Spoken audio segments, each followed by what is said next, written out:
guest speaker. Delphine Buysse is an independent curator who has lived in Africa for almost 15 years and is based in Dakar. Her studies in history and communication slash journalism have led her focus and her passion for art making, specifically on the mediation and communication of contemporary art and museums. We're super happy to have Delphine here with us as a speaker with Hugo. We really wanted to give a rounded sense of what the digital art space is like across the countries of Africa. It's so dynamic, it's so diverse that the more rounded ways we can give to talk about it, the better. So we're very excited to have Delphine talk us through her presentation for Digital Life for Africa. Hi, everybody. My name is Delphine Buysse. I'm super honored to have been invited by Digital Lab Africa to talk about my experience as an independent curator based in Dakar since 2018. So Eduardo already introduced me to you, and I don't think I need to add anything else, except maybe that when I arrived on the continent 16 years ago, almost 16 years ago, I was a bit afraid to see no professional possibilities or opportunities for me. But as many things in life, it's quite often a question of perception. So I changed my glasses, and what I saw as closed doors became an open field of possible. I choose to become an independent and to learn by doing without stopping to train. So my journey is not especially linear, but at a point in your career, everything will create a synthesis, and your hybrid journey will become your own journey. So let me approach the possibilities or opportunities in digital art after a short analysis of the context in which I'm living and working in. First, we always have to come back to the basics. And so according to me, to the training, in Western and French-speaking Africa, unfortunately, we do not have so much specific trainings in digital art. To be honest, we have very few in Senegal. Most of the existing trainings are short trainings, which is also good because we know people in digital art are mainly autodidact, so it leaves times on the to work on the side. So I would advise to young creators and artists to do as many workshops as they can. But it's also true there are no real complete training. So sometimes the part about critical thinking and research that you can find in long-term programs can be missing.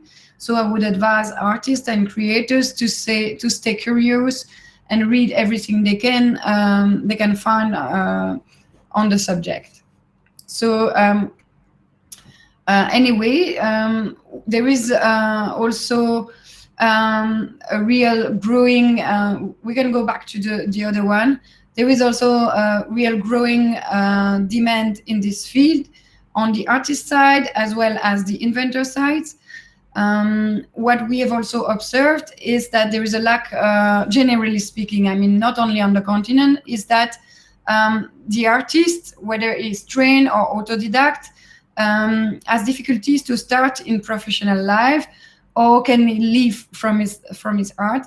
And because there is a lack of professional training, that is why we have created our own program of professional coaching for artists in Senegal, which is called WAYAS.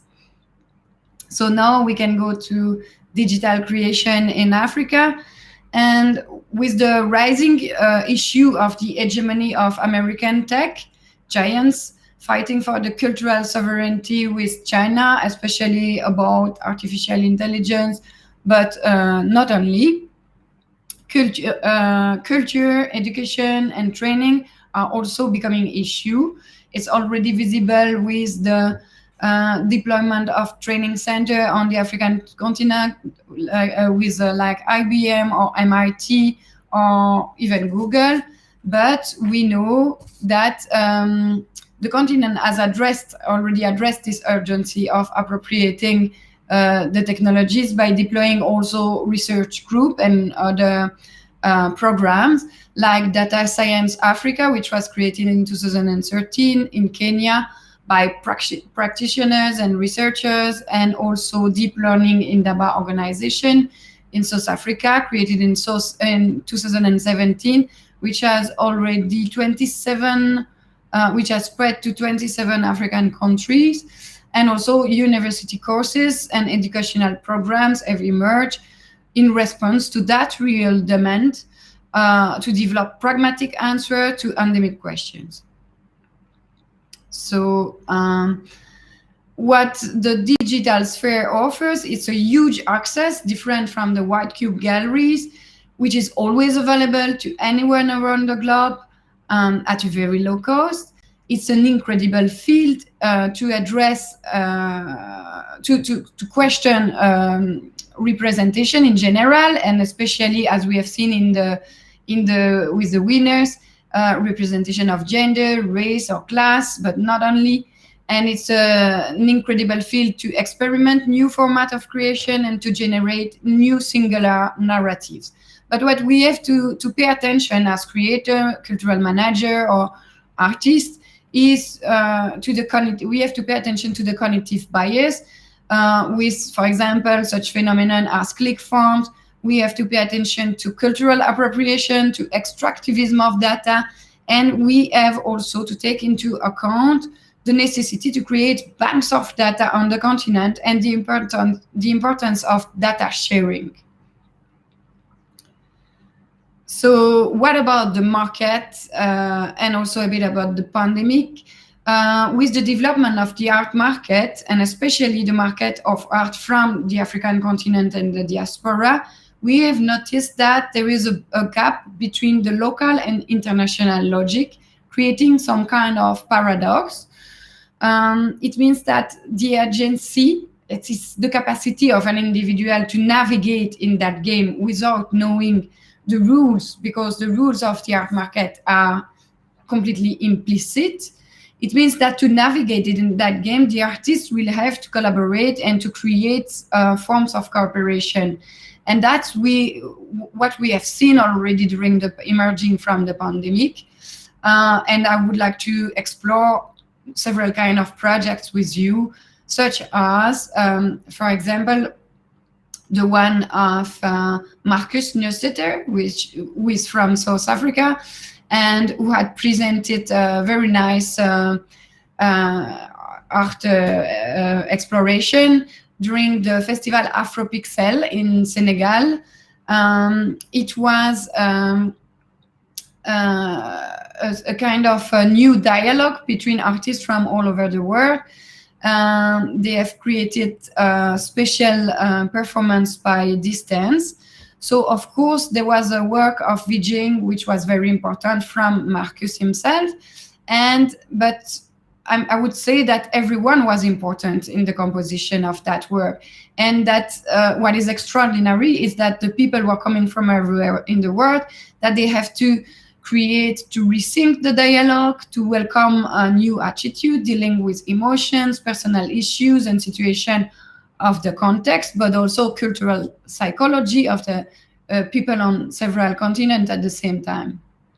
So I would like to talk also about another project, Miss Sava project, that I particularly liked also, that we showed in Afropixel Festival, but which was previously showed in Fakugesi African Digital Festival, in which this program is actually a part of. And then it was a kind of a collective exhibition about how digital archival and surveillance tools can be harnessed for the healing, inclusion, and manifestation of future women and homosexual. So for me, what was interesting in that project is that there were two kind of curatorial level. The first one, it was about instituting new modalities of conserving knowledge systems and to spread them on the web.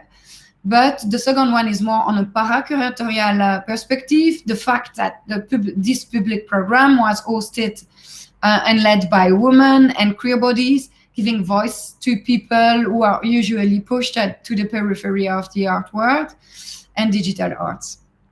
So for me, we can go to the next. Yeah, the innovation from these two projects was coming on the fact that there is a passage of a collective work to an interdisciplinary work with different lines of course, but convergent line of practice that which enriched in the production of plural experimentation. So the work is becoming multiple because it has several authors and several locations, but also it unfolds in several objects, and it is no longer definitive because it will evolve over the time. So that was the specific interest of that part. We will skip maybe that part of cultural intellectual property to go to other kind of presentation way, new formats, like we have seen in 2020 the KAB Biennale, Kampala Art Biennale, which was completely online. The Afropixel Festival, created by Curtier San, the cultural center in Senegal. It was its eighth edition this year, beginning of this year, 2021, and Fakugesi festival, of course, but it was the 2020 festival. And why am I talking about festival? Because for me, it is a specific way to welcome that kind of experimental project. So festival is a very nice format for me for the artist.